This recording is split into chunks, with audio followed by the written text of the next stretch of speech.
Hello everybody, Andre Harrison here with another video with you. And this one we're going to talk a little wrestling. WWE has their Night of Champions 2011 pay-per-view coming up later tonight, 1 AM Greenwich Mean Time. I think that's 7 o'clock Eastern. And I'm going to talk at the pay-per-view, going to give some predictions, have a preview of rundown of the matches, and see what I think of what's going on as WWE comes towards Survivor Series. First match of the night will be Cody Rhodes versus Ted DiBiase for the Intercontinental Championship. Now, I like how they've booked this match together. I think this is one of those matches that's been, inevitable, and it's going to happen eventually, and I'm glad we're getting it here. I like Cody Rhodes a lot. I like his promo ability. I like how he's made his own gimmick for himself with the mask and the vanity and what have you. And I think he's broke out and made a great name for himself, considering he was part of the Legacy faction not too long ago. Ted DiBiase's not too bad either. I mean, the matches with Daniel Bryan showed he can be capable when he wants to be last year. I like these two. I think it's going to be a good match. They know each other very well, so there should be some good chemistry here. So I'm looking forward to this one. I think Cody Rhodes will retain. I don't think Ted needs the belt, and I think Cody needs to run with that belt a little bit longer, considering he's a fairly new champion. But again, I'm looking forward to that one. That should be a good match. Another good match coming up will be the Fatal 4-Way for the United States Championship between Dolph Ziggler, Jack Swagger, Alex Riley, and John Morrison. This is potential to be match of the night, if you ask me. This is the kind of match where these four guys could easily excel and steal the show. It's the perfect style. Dolph Ziggler is an insane bumper, can take some massive hits, very electric to watch. John Morrison, you all know how flashy he can be, and the kind of offense he'll bring to the table. People will want to watch John Morrison. He'd be perfect for this kind of match. Jack Swagger can use the power moves because he's the big strong guy, being 6'6", 265. He can be the power guy and throw guys around. And Riley's got some size as well. Even though he's probably the weakest of the four, it won't look so bad because they've got other guys who can cover for him and pick up the slack. I think Ziggler will retain via some kind of Vicky Guerrero interference, as the pattern has been for the last few months. I don't see it changing here. I'd like to see Morrison get another push because the fans love him, but the WWE never seem to make their mind up with him. So I think Ziggler's going to retain that one. Air Boom, which is the worst name for a tag team I've ever seen. Evan Bourne and Kofi Kingston versus The Miz and R-Truth for the WWE Tag Team Championships. I like this. I like the fact that the tag team division is getting some attention. They've got a good, roll together team in Evan Bourne and Kofi Kingston. I think that's going to be a good little team. And I like The Miz. I like R-Truth. I like the fact that together it makes sense to have those two we think we're screwed heels come together to form the awesome conspiracy tag team. I like it. All four are decent guys, so this should be a good match. I think Air Boom will retain again because they're fairly new champions. I don't see the belts being hot-shotted, but it doesn't help the tag team division if the belts keep getting pushed around an awful lot. But that's how I see it. I hope they can keep the momentum going towards the tag division right now because it is doing very well. I like how it's coming together. Hopefully they'll throw the Usos in and maybe make a couple more tag teams, like maybe a Jack Swagger, Dolph Ziggler kind of tag team would be pretty good as well, so on and so forth. Kelly Kelly versus Beth Phoenix for the WWE Divas Championship. Kelly Kelly's actually come on quite strong recently. She's definitely improved. I like the fact that she's gotten a bit better. Beth Phoenix has always been Beth Phoenix, and she'll always be, at the very highest level.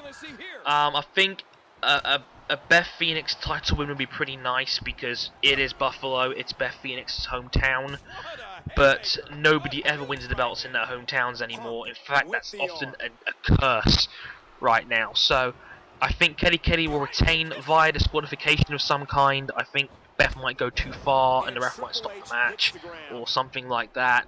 Or Kelly will, cheap tactic to get the win, or there'll be some kind of interference.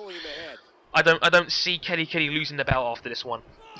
But considering both guys have improved, this should still be a good match. On the Smackdown side of things, we have their main event, Randy Orton versus Mark Henry for the World Heavyweight Championship. I've got to give a ton of props to Mark Henry. I think he's done a fantastic job with this heel turn, with this monster heel kind of push he's been getting. I think he's done a great job with it. He looks like a legit monster heel. The way he's torn through guys like the Big Show and guys like Sheamus, I think it's been great. I've really liked how it's been coming together. He's, I'd argue, the best heel in the WWE right now. Purely on momentum and how he's done it, I think it's been great. But the problem is he's facing Randy Orton, probably the most protected man in the WWE. Always in the main event scene. Always has a tendency of, unless he's getting screwed so he can keep being made to look strong, Orton doesn't really lose clean. So I think Orton will retain here, and I think that'll be the end of the Mark Henry push, purely for the reason that there is no one else on SmackDown who can challenge for that belt right now. They need to create new main event stars, and SmackDown has got a serious lack of star power. I think Edge being on the go home SmackDown kind of showed the sheer lack of star power that SmackDown has. I'm telling you, come next year's draft, I think Orton will be heading to the red brand again. I think SmackDown had Orton for the pure reason that Orton could stay at the top, get another world title, and not lose any momentum with him, to bolster the SmackDown brand, because without them, SmackDown would be in big trouble. And I think the guys who will have really good years on SmackDown will end up going back to Raw. Now to the match you're watching on your screen right now, CM Punk versus Triple H. It's a no disqualification match, and the stipulation is added on that if CM Punk wins, Triple H would have to resign as the CEO of the WWE. Now, with this being no disqualification, it's obvious what's going to happen here. I think Kevin Nash will play some role in this towards the end and stick Triple H, so that CM Punk can get the win. Triple H has to resign as COO, and Vince McMahon comes back on Raw tomorrow. I think that's how it's going to work, and I think that'll be Kevin Nash's revenge for Triple H firing him, and I think he may align himself with Vince again. We'll have to wait and see, but I can't see Triple H winning this match. It just makes it more obvious what's going to happen, because Triple H is putting his job on the line, while Punk has got nothing to lose in this situation. So they're going to give it to Punk, because they can't lose on that one. Finally, we have the main event, which probably will be the main event. Alberto Del Rio versus John Cena for the WWE Championship. I'm not really looking forward to this one, P, for the reason that Alberto Del Rio as champion has been a sheer afterthought ever since he won the belt at SummerSlam by cashing his Money in the Bank briefcase. John Cena simply can't win this match. The thing is, if he does win this match, there's going to be no one waiting for him at the other end. If he captures the title, there's going to be no feud for him. They might have to, put the Alberto rematch clause in there, and that's just going to go back and forth for a few months, which is going to be pointless. Alberto needs the credibility. He needs a win over Cena, preferably clean, but that doesn't happen. I think Del Rio will have some kind of chicken shit heel move here in order to, get the win. And, I think they'll keep that going maybe till Survivor Series, when John Cena and The Rock joins forces. Should you buy this pay-per-view? If you're in the UK, it doesn't matter, you're getting it for free anyway. It's on Sky Sports Free, 1 AM Greenwich Mean Time.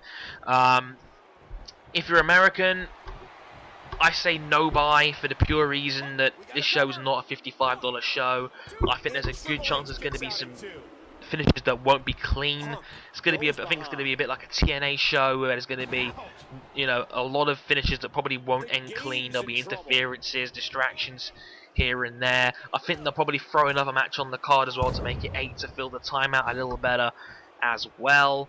But I still don't think this is a $55 card, not like Money in the Bank or even SummerSlam, which was still a very good show as well. Please, guys, let me know what you think as well. Are you going to be ordering this pay-per-view? Are you going to be streaming this pay-per-view? What match are you looking forward to the most? Give me some predictions. Please let me know what you think.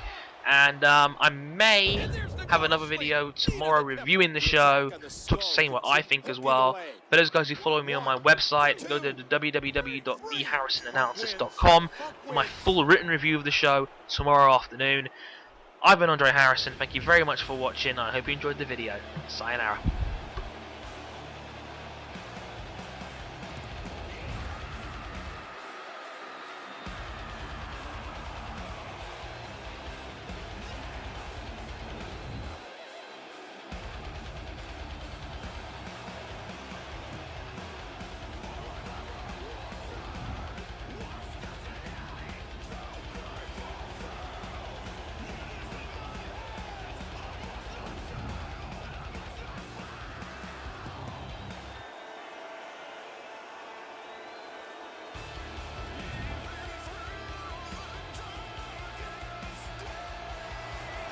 your winner, CM Punk.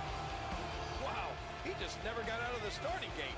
What an impressive victory that was.